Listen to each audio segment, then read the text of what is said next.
Look, when you work at the Galactic Apex Predator Preservation Center, which is just a fancy way of saying zoo for things that can murder you in creative ways, you get used to a certain level of danger. Keeper Vornax had been doing this job for 7 cycles, which was approximately 6 cycles longer than most people lasted before requesting a transfer to something safer, like neutron star maintenance or political mediation.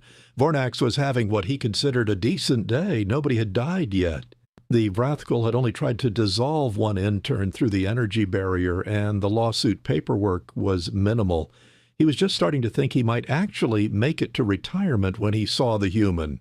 Now, Vornax had 4 arms, which meant he could do 4 times the amount of nervous gesturing that most species could manage, and right now all 4 arms were earning their keep. Because this human, this tall, unreasonably relaxed human in cargo shorts and a shirt that said, "I survived the Grand Canyon and all I got was this stupid T-shirt," was standing directly in front of the Wrathkul enclosure with his hands in his pockets. The Wrathkul, for those blessed enough to have never encountered one, was essentially what happened when evolution got drunk and decided to combine a tiger, a dragon, and a very angry tornado into one 1,500-pound package of everything you love about being alive is about to end. It had killed 3 handlers. There were 7 warning signs in 12 languages. The energy barrier had a backup barrier. The backup barrier had a panic button. And this human was leaning on the railing like he was watching fish. "Sir," Vornax said, all 4 hands making "please step back before I have to fill out the death report" gestures. "Sir, you need to move away from the enclosure. That is a Class A extinction level predator. It can sense fear through 18 inches of reinforced plasteel." The human, his ID badge said Marcus Webb, Earth Sector, turned and smiled. Actually smiled. "Oh yeah, that's pretty neat. But like, it's just a big cat though, right?" Vornax felt his primary heart skip a beat. His secondary heart immediately filed for early retirement. "Just a big... Sir, that creature has acid for blood, can move faster than most species can perceive, and once ate an entire boarding party in under 4 minutes." Marcus squinted at the Wrathkul, which was currently pacing and eyeing him the way most predators eye something they're planning to eat. "Sure, but look at the way it moves, the ear position, the tail swish. That's just big cat behavior. I bet if you gave it a cardboard box, it would sit in it."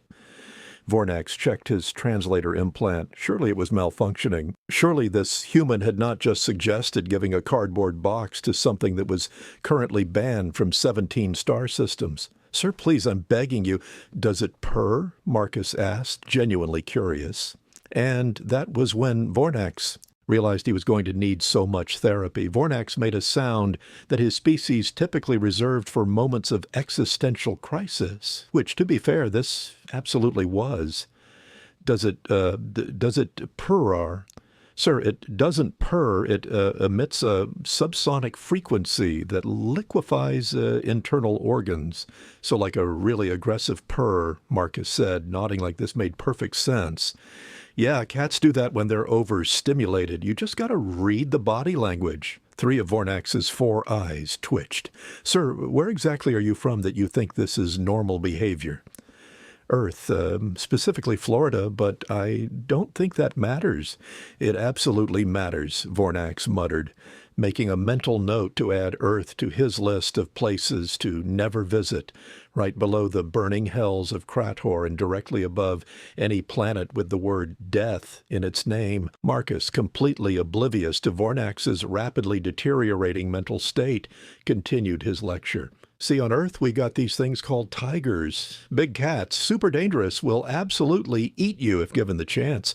But here's the thing, some crazy humans just decided one day that we were going to figure them out, and now we keep them in sanctuaries. We study them.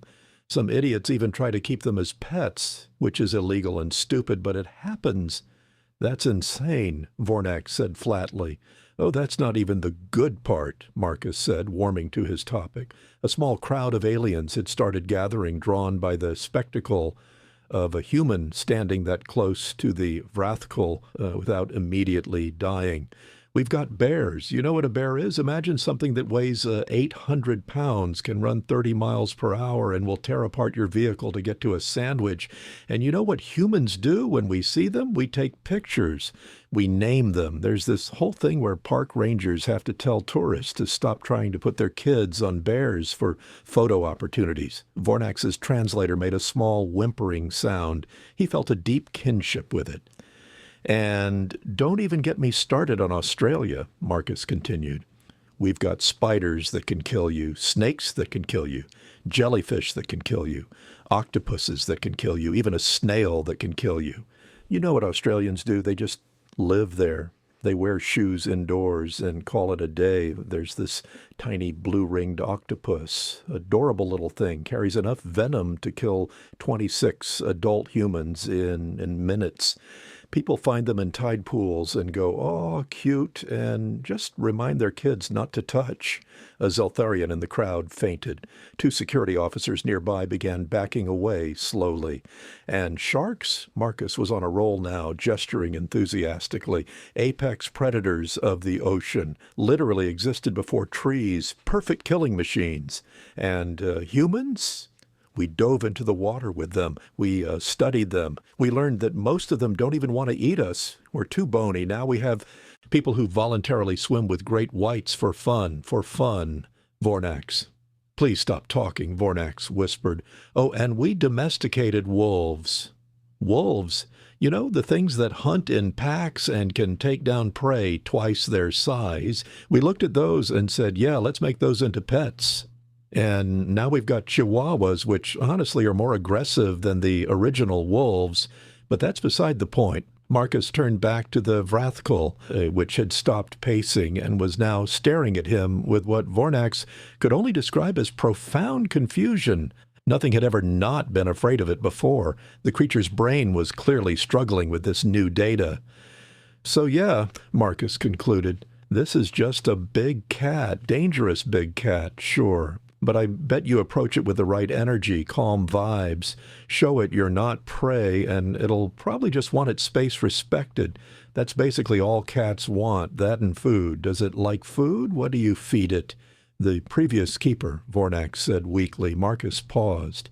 Okay, that's not ideal, but still big cat energy, I'm telling you. Vornax was about to explain in great detail exactly how many regulations Marcus was violating by even having this conversation when the worst possible thing happened. The alarm started blaring, and the Vrathkul's containment field flickered once, twice, and went completely offline. Now, Vornax had been through the emergency protocols exactly 47 times in training. He had a certification. He had a laminated card in his pocket with step-by-step instructions. He had even won an award for most prepared for catastrophic failure at the last staff meeting. None of that mattered because his brain had just blue-screened. The Vrathkul stood there for approximately 2 seconds, processing the fact that the annoying invisible wall was gone. Then it made a sound that Vornax's species didn't have words for because they'd never lived long enough after hearing it to invent any. Oh, that's not good, Marcus said, which was possibly the most significant understatement in the history of galactic civilization. Chaos erupted in that special way it does when apex predators get loose in crowded spaces. Aliens stampeded in every direction. A Glorbian family teleported away mid-scream. The Zeltharian who'd fainted earlier woke up, saw what was happening, and immediately fainted again. Vornax could hear 17 different alarms, 6 emergency broadcasts, and his own career dying in real time. Security protocols activated. Emergency barriers started dropping.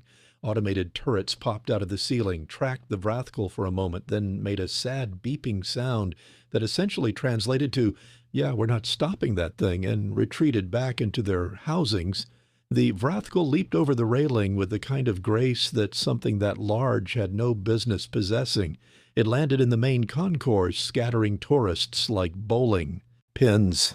Its eyes, all 6 of them, were scanning for prey, for something that would run, something that would trigger those beautiful hunting instincts that had kept its species at the top of the food chain for millennia.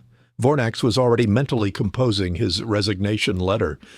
Dear management, I quit. Reasons, all of them. Sincerely, someone who wanted to live. The creature's head swiveled, targeting the crowd. This was it. This was how the Galactic Apex Predator Preservation Center ended up on the news with the headline, "Zoo becomes buffet. Hundreds dead. Zookeeper's forearms couldn't stop it." And then Vornax heard the single most ridiculous sound in the universe.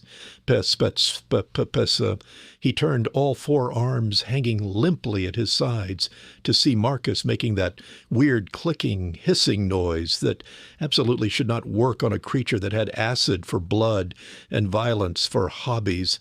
"Marcus," Vornax said, his voice climbing several octaves. "Marcus, what are you doing?" "Psst, psst, psst, psst, psst," Marcus repeated, completely ignoring him. Then he added a little for variety. The Vrathkal's head snapped toward the sound. Its ears, the tufted ones that could detect heartbeats from 50 feet away, perked up. It looked confused. Things didn't usually make noises at it.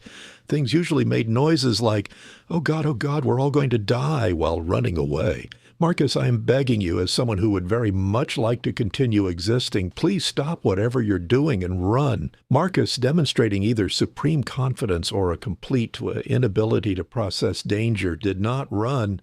Instead, he crouched down slightly, made himself smaller, and kept making those absolutely insane noises while slowly extending one hand.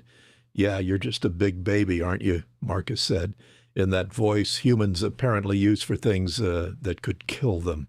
"Just a big, angry baby who got out of your enclosure. That's scary for you, too, isn't it? New places are scary." Vornax felt his grip on reality slipping. He'd worked with dangerous creatures for 7 cycles. He'd studied behavioral psychology. He'd done everything right.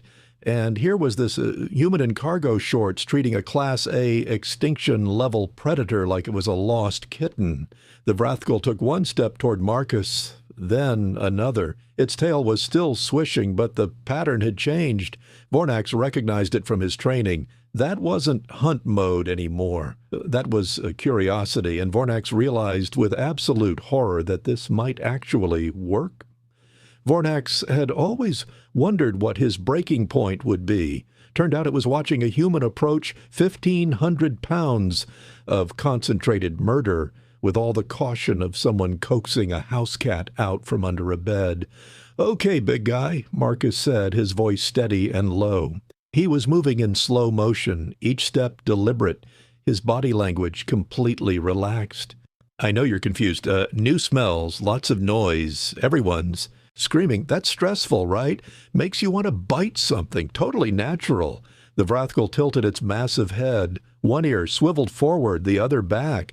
Vornax recognized that posture from the manual. It was the processing unexpected data stance. The creature had literally never encountered something that didn't immediately register as either prey or threat, and Marcus was somehow managing to be neither. "Sir," Vornax whispered, because apparently his sense of professional responsibility was stronger than his survival instinct. "Sir, its pupils are dilating. That means it's preparing to strike." "Nah," Marcus said, not even looking back. "That's engagement. He's interested. Cats dilate their pupils when they're focused on something. You're about to see some seriously weird behavior here." Marcus stopped about 10 feet away from the creature and did something that made Vornax question whether humans had any concept of mortality. He sat down, just crossed his legs and sat down on the floor like he was at a meditation retreat and not in front of something that had once eaten its way through a reinforced titanium door. "See?" Marcus continued, his tone conversational, almost soothing. "I'm not running, I'm not threatening, I'm just here. Being boring and non-prey-like. You don't want to eat boring things, do you? No, you don't." The Vrathkal took another step closer. Its nostrils flared, processing Marcus's scent. Vornax knew from the research that the creature could smell fear. The chemical composition of adrenaline was like a dinner bell to predators. Marcus wasn't producing any. The absolute madman was actually calm. "Fun fact about apex predators," Marcus said, and Vornax realized with dawning horror that he was narrating like this was some kind of nature documentary.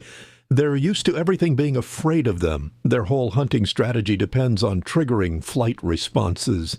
But humans, we've got this weird thing where we can just turn off our fear response if we convince ourselves something isn't a threat. It's terrible for our survival, but great for domesticating literally everything. The Vrathkul was now close enough that Vornax could see every detail of its scales, the way they shifted colors in the light, the droplets of acidic saliva dripping from its jaws and sizzling on the floor.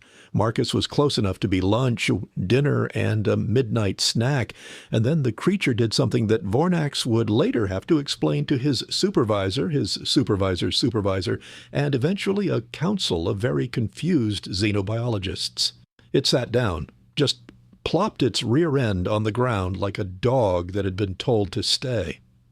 "There we go," Marcus said, his voice full of that insufferable human smugness. "See? You're just a big cat. Probably never had anyone just chill with you, have you? Everyone's always screaming or running or shooting tranquilizers. That's rude. You deserve respect." Vornax watched his four. Watched, mouths hanging open as Marcus slowly reached out his hand. The Vrathkul leaned forward, sniffing, its whiskers, each one capable of detecting the slightest air movement, twitched. Marcus's hand made contact with the creature's snout. Nobody breathed. The crowd that hadn't evacuated was frozen. Somewhere in the distance, a security alarm was still blaring, but it sounded almost respectful now, like it knew it was witnessing something unprecedented.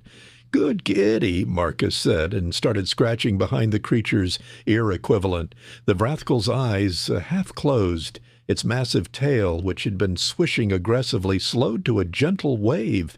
And then Vornax would later need therapy specifically for this moment. It started making a sound, not the subsonic organ liquefying frequency. A different sound, lower, rumbling, almost like, "Is it purring?" Vornax whispered. "Told you," Marcus said, scratching more enthusiastically now. "Big cat, they all want the same thing, to be respected, to have their space, and occasionally to have someone scratch that spot they can't quite reach. This guy's probably been lonely. Have you socialized him at all?" "We tried," Vornax said faintly. Three times. They're in the cemetery now." "Well, there's your problem. You came at him with fear. He could smell it. Predators don't trust fear. It makes them think you know something they don't." Marcus was now using both hands, scratching the Vrathkul's jaw and neck. The creature had basically melted into a puddle of contentment. "You gotta project confidence, calm energy, like, hey, buddy, we're both apex predators here. Let's be cool." "Humans are not apex predators," Vornax protested weakly. Marcus looked back at him, still scratching the most dangerous creature in the facility, and grinned. "We conquered an entire planet full of things trying to kill us, invented space travel, and now I'm petting something that legally qualifies as a war crime. You sure about that?" The Vrathkul flopped onto its side, exposing its belly. Vornax decided he needed to lie down. Security arrived in full tactical gear approximately 4 minutes later, which was actually pretty good response time, considering they'd assumed everyone in the vicinity would already be dead. Instead, they found Marcus, giving the galaxy's deadliest predator belly rubs while explaining the finer points of cat psychology to an audience of traumatized aliens. "See, the belly exposure is a trust thing," Marcus was saying, rubbing the Vrathkul's stomach while it made that disturbing rumbling purr sound. "Cats only show their belly when they feel completely safe. It's their most vulnerable area. This guy's basically saying, hey, you're cool. I trust you not to disembowel me," which is ironic because he's the one who does the disemboweling usually. The security chief, a Krivorian named Tusk, who'd seen combat in 3 different wars and thought he'd seen everything, just stood there with his plasma rifle lowered. "What?" he said flatly, and I cannot stress this enough. What the hell am I looking at? "Interspecies bonding," Marcus said cheerfully. "You guys have any treats?" "He's been a very good boy. It ate Henderson." "Okay, but did Henderson approach with good energy? Because that matters." Vornax, who'd been sitting against the wall trying to remember how breathing worked, finally managed to stand up. All 4 of his hands were shaking. "I need to file a report. There's a form for this. There has to be a form for this." "There's not a form for this," Tusk said. There's not a form for this because this has never happened in the entire history of the facility across 17 different deadly species. Nobody has ever just befriended a containment breach. Marcus shrugged. Skill issue. The Wrathgull, apparently deciding that Marcus was its new favorite person, rolled back onto its feet and headbutted him gently, which still sent Marcus stumbling back a few steps because it weighed 1,500 pounds. Oof, okay, buddy, gentle. Yeah, I like you too. How are you doing this? Vornax asked, his scientific curiosity finally overriding his terror. What's the secret? What training do humans undergo? No training, Marcus said. I don't know, we've been doing this so long, it's instinct now. Thousands of years ago, humans looked at wolves, actual predators that hunted us, and said, what if we just hung out with them, though? And it worked. Then we did it with cats, even though they're basically tiny serial killers. Then horses, which can kill you with one kick. Then we started keeping literally everything as pets. There are humans who keep venomous snakes in their homes on purpose for companionship. That's insane, Tusk said. That's humanity, Marcus corrected. We're persistence predators. We don't have claws or venom or acid blood. What we have is stubbornness and pattern recognition. We learned that most predators operate on specific behavioral rules. They're predictable if you know what to look for. Fear triggers hunting instinct. Calm confidence confuses them. Make yourself non-threatening but not prey-like, and they don't know what to do with you. He scratched behind the Wrathgull's ear again. Plus, everything responds to kindness, even murder machines. They don't get kindness, usually they get fear or aggression. So when someone shows up and treats them with respect, doesn't try to dominate or run, just exists peacefully in their space, they don't know how to process it. Their brain goes, this is new, maybe this is friend. Friend, Vornax repeated numbly. You've made friends with a Class A extinction-level predator in under 10 minutes. Yeah, but to be fair, he was probably really lonely. How often do you guys interact with him? Actually interact? Not just feed him through the barrier? Tusk and Vornax exchanged glances. Never, they said in unison. Right, well, there's your problem. Social creatures need socialization, even the dangerous ones, especially the dangerous ones. Isolation makes them more aggressive. Marcus gave the Wrathgull one final pat. Okay, buddy, we got to get you back to your enclosure, but I'll visit, yeah? We can hang out. Maybe I'll bring some enrichment toys. The Wrathgull made a pleased rumbling sound. You are not coming back here, Vornax said, finding his authority again. You are banned. Banned from this facility. Banned from this sector. Banned from... He needs socialization, Marcus protested. He needs to stop making friends with humans who have a death wish. As security very carefully guided the surprisingly docile Wrathgull back to its enclosure, Vornax slumped against the wall and pulled out his data pad. He began typing, Incident report. Human visitor designated Marcus Webb has demonstrated that humans did not become the dominant species on Earth through superior technology alone. They are, in fact, completely insane. Please add warning signs, many warning signs, all the warning signs. Marcus waved goodbye to the Wrathgull as it was led away. See you later, buddy. The creature looked back and made a sad chirping sound. Vornax needed so much therapy. 1 week later, the Galactic Apex Predator Preservation Center unveiled its newest safety feature right at the entrance. In letters large enough to be seen from orbit, a sign now read, Warning, do not allow humans near the exhibits. They will try to pet them. This is not a joke. This is not a drill. Humans have no concept of self-preservation and will attempt to befriend literally anything with a face. Previous incidents include belly rubs for a Wrathgull, fetch with a quantum razor beast, and one human trying to teach a void screamer to shake hands. For the love of all that is holy, watch your humans. Underneath in smaller text, yes, we know they seem harmless. That's what makes them dangerous. Marcus Webb was now banned from 47 different star systems, 12 space stations, and one entire quadrant that had preemptively decided they didn't want to deal with whatever chaos he'd bring. The Galactic Tourism Board had flagged his passport with a special designation that roughly translated to, "Do not let this one near anything living." Vornax had indeed needed therapy, lots of therapy. His therapist, a very patient mind weaver named Dr. Quillnax, had started a support group specifically for staff members who'd witnessed the incident.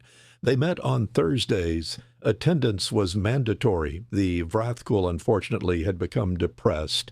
It stopped eating properly. It ignored the enrichment activities.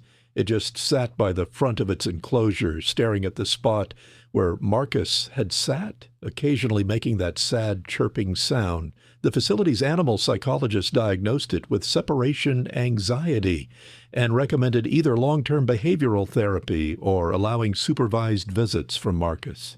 Management chose the therapy. They valued their insurance premiums. 3 different xenobiology departments had requested the security footage. 2 doctoral theses were in progress. Someone had started a documentary called Humans, the Species That Domesticated Death Itself. It was nominated for several awards, and somewhere on a transport ship heading back to Earth, Marcus was showing pictures of the Vrathkul to his seat neighbor, a terrified Planoxian who'd made the mistake of asking if Marcus had enjoyed his vacation. "Oh yeah," Marcus said, scrolling through his photos. "Great trip. Made a new friend. Super sweet once you get to know him. People think he's dangerous, but really he just needs someone to understand his body language. I'm thinking about starting a business, interspecies behavioral consulting. There's clearly a market for it." The Planoxian quietly changed seats. Back at the facility, Vornax stood in front of the new sign, all 4 arms crossed, watching a tour group read it with appropriate levels of concern. A human couple walked up, looked at the sign, looked at each other, and the woman said, "Well, that's just because nobody's tried the right approach." Vornax felt something inside him break just a little bit more. "Ma'am," he said tiredly, "please proceed directly to the exit. No, you cannot see the exhibits. No, I don't care that you grew up on a farm. No, that is not basically the same thing. Security will escort you out." As he watched them being led away, the husband was arguing that he'd totally petted a wolf once at a sanctuary. Vornax pulled out his data pad and added a note to his ongoing report. A recommendation: require all human visitors to sign waiver acknowledging they are aware of their species' tendency toward suicidal overconfidence. Also recommend sedation of the humans, not the exhibits. Maybe both. Definitely both. Somewhere in the facility, the Vrathkul made another sad chirping sound. Vornax pretended he didn't hear it. He definitely didn't think about how the creature had seemed almost happy for those few minutes with Marcus, how it had shown behaviors they'd never seen in 7 years of captivity, how maybe, just maybe, the human had been onto something about respect and socialization and treating deadly predators like they were more than just murder machines. Nope. Not thinking about that at all. And he absolutely was not considering reaching out to Marcus about that consulting business idea. Absolutely not. His data pad pinged. It was Dr. Quillnax reminding him about Thursday's support group meeting. The subject line read, "It's okay to admit the human was right. This is a safe space." Vornax sighed all 4 of his sighs and went back to work. Behind him, the sign gleamed in the artificial sunlight, a monument to humanity's greatest weakness and somehow, inexplicably, their greatest strength.